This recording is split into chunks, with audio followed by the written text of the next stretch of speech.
ஒரு நிமிஷம் கேளுங்க. கட்டுக்கு நல்லது. அதாவது குடலுக்கு நல்லதுன்னு சொல்லிட்டு நெறைய மார்க்கெட்ல விக்கிறாங்க இல்லையா? சிரியல்ஸ் காலையில உணவா அத சாப்பிடுங்கன்னு சொல்றாங்க. அது வந்து அவ்ளோ ஸ்வீட்ஸ் ஆட் பண்ணியிருக்காங்க. ஸ்வீட்டனர்ங்கிற பேர்ல ஆட் பண்ணியிருக்காங்க. அது கட்டுக்கு நல்லதே கிடையாது. அது தயவு செய்து நிறுத்திடுங்க. நீங்க பார்த்துட்டு இருக்கிறது Krupa vibes YouTube channel KRUPAVIBES.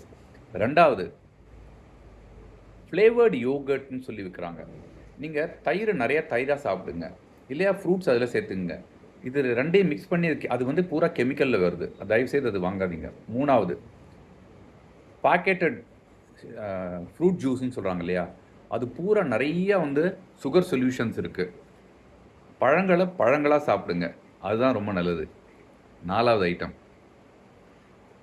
நீங்க வந்து உங்க வயித்துக்கு, குடலுக்கு நல்லதுன்னு நெனச்சுக்கிட்டு, சில பதார்த்தங்கள வாங்கி சாப்பிடுறதுக்கு பதிலா, நீங்க வீட்ல பண்ணிட்டு இருக்கிற அந்த இட்லி, வீட்ல பால பதப்படுத்தின தயிர், உரகுத்தின்னு சொல்லுவாங்க இல்லையா? அத நீங்க சாப்பிடுங்க. அது உடம்புக்கு ரொம்ப நல்லது.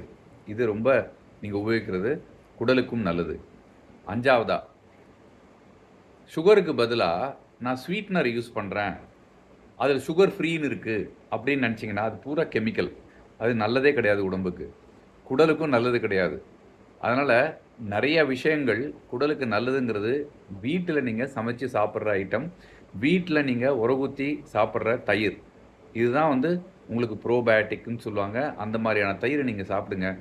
வெளியில தயவு செய்து வாங்குறத அவாய்ட் பண்ணுங்க. அது பேக்டு ட்ரிங்க்கா இருந்தாலும் சரி, சுகரி ஜூஸா இருந்தாலும் சரி. இன்னொன்னு பழங்கள வாங்கி அத பழங்களா சாப்பிட பழகுங்க. அத நீங்க ஜூஸா மாத்தாதீங்க. அதில எசன்ஸ் போயிடும் உங்களுக்கு. அது நல்லது கிடையாது உங்களுக்கு.